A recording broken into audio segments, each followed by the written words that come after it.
The first golden rays of dawn slipped through the sheer curtains of Sara's room, casting warm patterns over the walls like painted whispers of spring.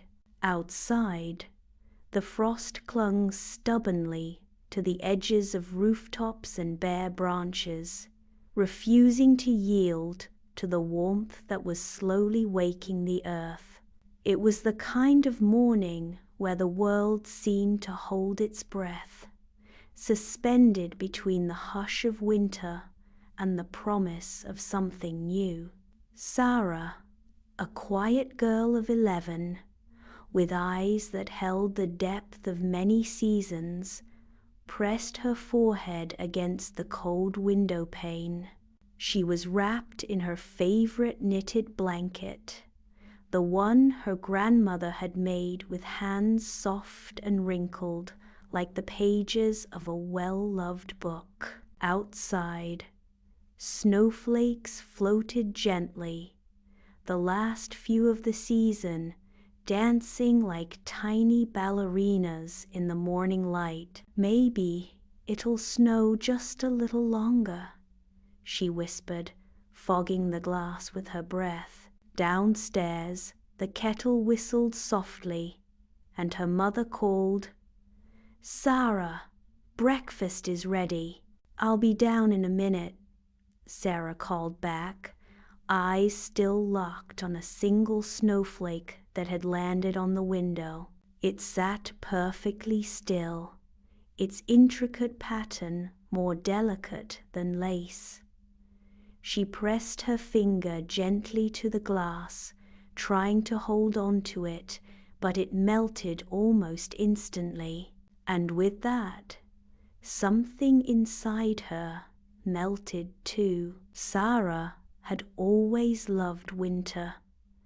Not just the snow and scarves and mugs of hot cocoa, but the quiet, the stillness. It was the season her dad had called nature's deep breath. They used to walk in the woods together when it snowed, bundled in coats, their laughter echoing across frozen fields. But this year was different. Her dad was gone now. Not gone in the way of a short trip or a long work meeting.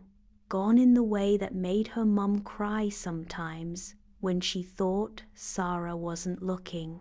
Gone in the way that left his winter boots by the door, untouched. And now winter too was leaving. Later that afternoon, Sara wandered to her favorite place, the little clearing in the woods behind their house where snow always lingered the longest. The air smelled of damp earth and sap. Patches of white clung to the shade beneath trees, but the ground was showing hints of green, and tiny crocuses peeked through like brave explorers. She sat on the mossy log where she and her dad used to share peanut butter sandwiches. She looked up at the sky, pale blue and streaked with clouds like pulled cotton. Then something caught her eye, a single snowflake drifting lazily through the air. It landed on her mitten. She stared, hardly breathing. It didn't melt right away. "Are you the last one?" she whispered, and in her heart she wasn't sure if she was talking to the snowflake or something more. And then something magical happened. The snowflake shimmered, just slightly. A soft voice, barely more than the rustling of wind, filled the clearing. "Yes, I am the last snowflake." Sara blinked. "You can talk?" "I can, but only to those who still believe in listening." Sara looked around, half expecting a trick. but the woods were empty, peaceful. "I don't want you to go," she said quietly.